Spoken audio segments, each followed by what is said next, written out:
With the Nintendo Entertainment System, the professional-oriented controllers there made a bit more sense. Of course, the standard gamepad did the job, but I didn't want to do a job, I want to f*** it. The NES Advantage. This behemoth promises the professional feel of real arcade play right on the box. Such a high damn standard. That is urine. And while I don't think this controller is anywhere close to actual arcade quality, it's a fun one to use and has its place. Though it does open a whole new can of worms with what's considered a pro feature. We have turbo buttons included, which replace the need to match A or B repeatedly. You can just hold these instead and fire to your heart's content. You are sterile. Man. Wow, you're using the turbo buttons instead of mashing? Doesn't seem like a very professional thing to do. It's just interesting to me when pro controllers include things to make games way easier. It almost seems like something that would be more suited for newcomers, yet they're for the experts. And you know what else the experts like? That's right, I don't know what they like. The slow-mo feature. It just pauses and unpauses the game. Sometimes this can actually create a slow motion effect, but other times, the pause button brings up a menu or something and it just makes me ask, this is stupid, with a question mark. Don't get it twisted, I have a huge soft spot for this controller. I mean, how could you not? This is one striking design that just commands everybody's attention when it gets whipped out. The size and weight alongside the feel of the buttons gives this controller such a frankly professional quality. I wouldn't call it essential, rather just kind of fun and novel to use from time to time. Well, that's not professional. That's fun! That's why we're going elsewhere for our expert gamepad on NES. And I think that's gonna be the Archer Competition Controller. What competition is this best suited for? Who's blue? With this controller, you should get that checked out. A pop-on joystick for the D-pad. Yeah, sure, that's useful. I used it. To be fair, this can come in handy to deter Nintendo Thumb, as it was called. If this D-pad was a bit sharp during intense game sessions, you're more likely to press down on it harder, even though that doesn't affect anything other than my future. The joystick topper makes it a bit less painful to hold any direction for an extended period of time, but I doubt that's how most people used it back then. I think when many see a joystick, the worst of humanity is brought out. But man, this controller is on a stink kick lately. It'll work sometimes, but the buttons are so mushy, it might as well not. Then other times, yeah, might as well not. It's not all a waste though. I think the controller's ergonomics are actually a bit better than the standard NES gamepad. Things are more stretched out. We got room to breathe, especially considering the extended cord length. Because us professionals, we have living rooms. You got some switches to enable different levels of turbo on either button, which is good because you ever have that game where you want to have a little bit of turbo on the B button but all the turbo on the A? Mom, it happened again! Well, this was a consistent feature on these things. Just check out the SNES Super Advantage. Holy moly, there's like more than 11, all in a design meant to mimic the actual Super Nintendo console. But not just the North American version, the European one as well. We have the purple switches, but the colored buttons. Plus these middle ones here remind me of the power, reset, and eject portion of Europe's system. It's a fun style and really hits home how big the controller is when you can basically replicate the whole damn system on it. Though part of me feels like all these additions were done to fill up all that space. Is this really necessary? Doy, stupid question. I forgot the B dial saved my parents' marriage. So we can select turbo or auto for any button, which fires automatically for you while also individually adjusting the speed, which you can also do with the slow motion feature now. With this controller, I can finally play Super Mario World professionally. I'm looking to go full time. While this is the successor to the NES Advantage, it wasn't made directly by Nintendo. Instead, ASCIIware created this and then got the blessing of Nintendo's license. They've done loads of other controllers, and many of which retain multiple turbo switches, which, thanks, but I gotta ask, how many people actually took advantage of this? Nah.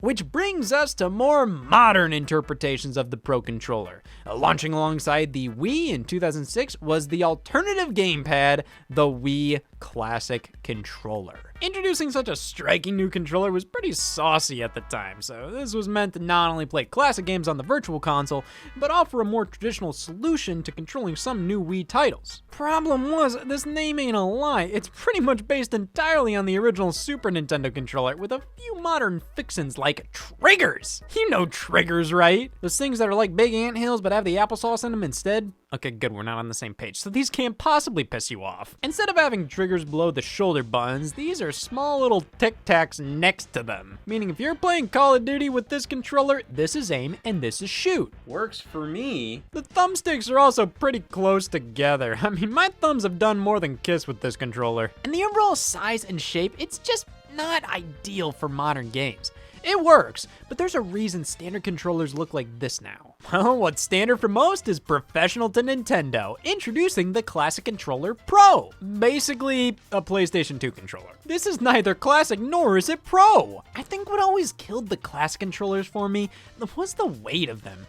See, they're powered by plugging them into the Wii remote, so at the end of the day, what's actually going on inside here?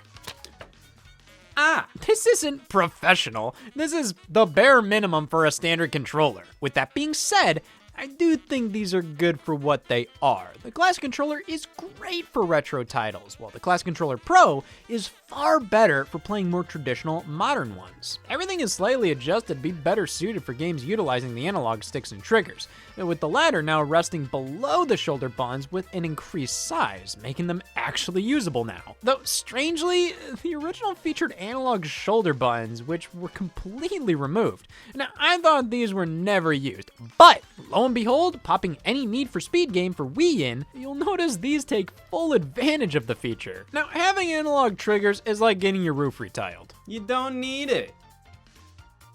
The games that benefit the most from these are simulation racers, and how many did the Wii have? I got bored while answering and started to play Poke Park instead. Yeah, that's just not the kind of game you're gonna be playing on Wii in the first place, and on top of that, analog triggers aren't needed here.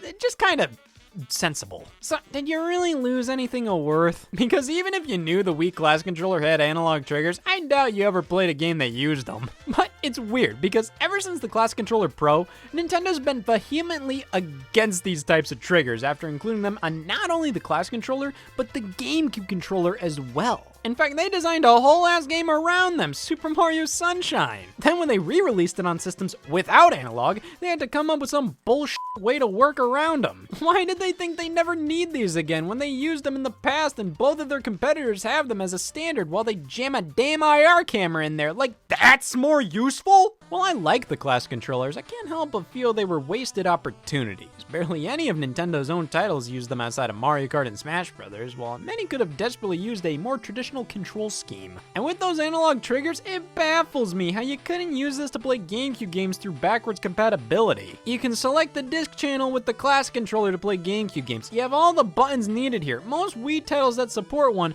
support the other. But no, you can't even use the GameCube controller to select the disc channel. I'm in hell.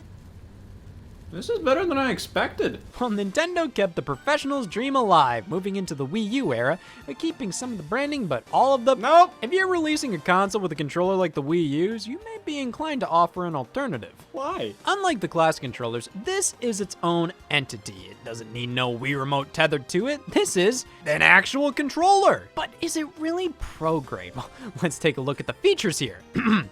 No motion control, no NFC reader, no IR blaster, no microphone, no camera. Wow, this is for professionals. I'm fucking miserable. Back during this era in gaming, when motion controls were being pushed as damn near useful, many people have become increasingly agitated at these things, thinking that's not what gaming is, this is. I'm fucking miserable. It was easy to write anything off that used motion controls, though nowadays, I think we all know balance is the answer here. The motion controls can be unbelievably useful and improve a game tenfold, but we're talking good motion control. Then what does that make this? Because of the stigma, I don't blame Nintendo for making the Wii U Pro controller so damn limited.